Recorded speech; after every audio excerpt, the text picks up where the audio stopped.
Hi, I'm Bob Gallagher, the Mayor of the City of Bettendorf, Iowa. Today is Friday, November 21st, 2025. We're here at the Fire Station 1 at the heart of downtown Bettendorf, and we're joined today by Chuck Gipson, the director, or the manager, I should say, of Quality and Compliance for Medic Ambulance, which has recently been taken over by the county. Chuck, Yes, thank you very much for joining us. Mayor Gallagher, thank you very much for having us. You bet. Good transition to the county? Oh, it's been fantastic. Good for our staff, good for our people, and good for our community. I think so, yeah. So we have a community-wide, whole county ambulance service that Chuck helps us run, and he's going to tell us today how we can help an innocent bystander who may have a condition where they may need CPR. Absolutely. Tell us about Bystander CPR. Yeah, the big thing with bystander CPR is, as soon as somebody goes into cardiac arrest, that clock is ticking.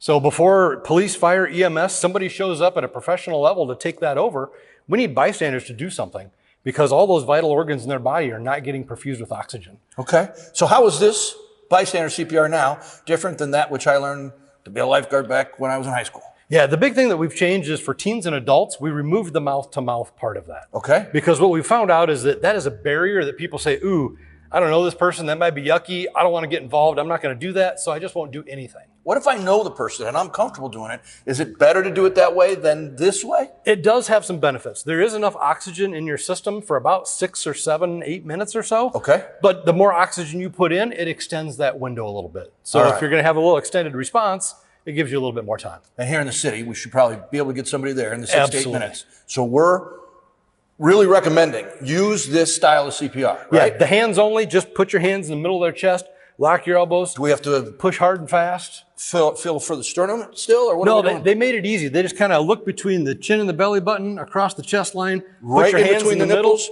and then same kind of a thing from before? Yeah, whatever's comfortable. And then we're going. Make sure those elbows are locked, otherwise these are push-ups. Yep. And I can't do a lot of those So anymore. lock your elbows, and then it's hard and fast. Hard and fast, 110 times a minute.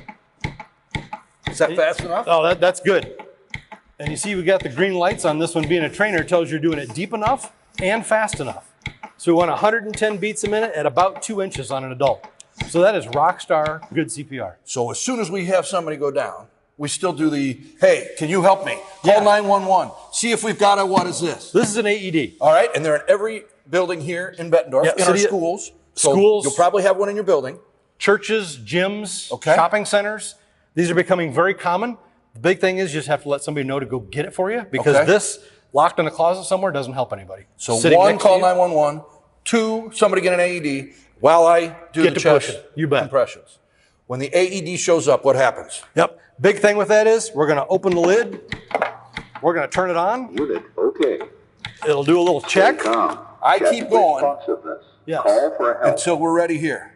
Attach defib pads to patient's bare chest. So we'll go ahead and open those up. Okay. Just give them a big rip at the arrows there.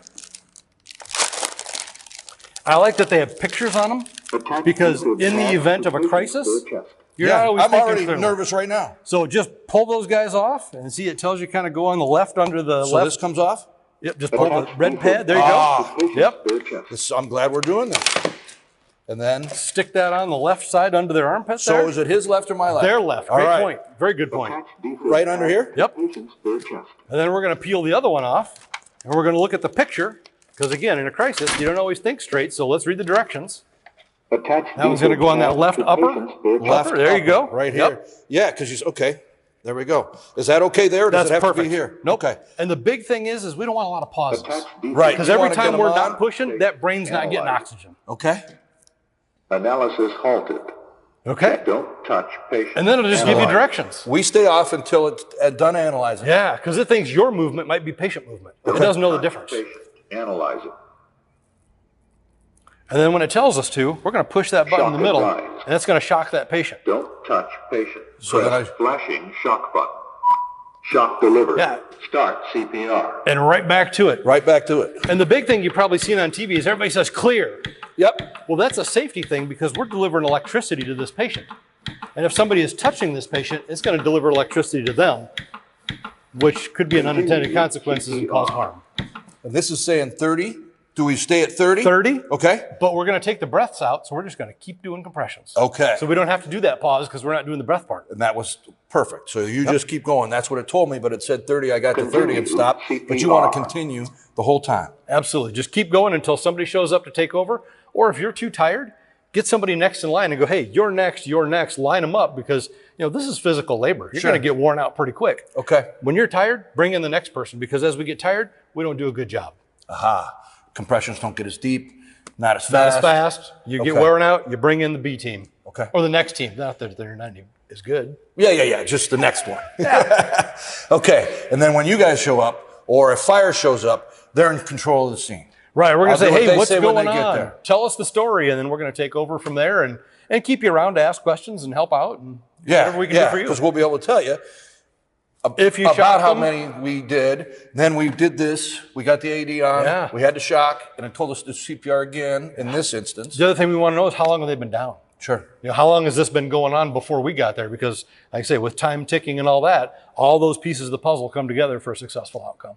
Perfect. Well, I appreciate you joining the Mayor's Message. Absolutely. Great. Thanks so much. Hopefully you learned something today. Have a great weekend. We'll talk to you next week.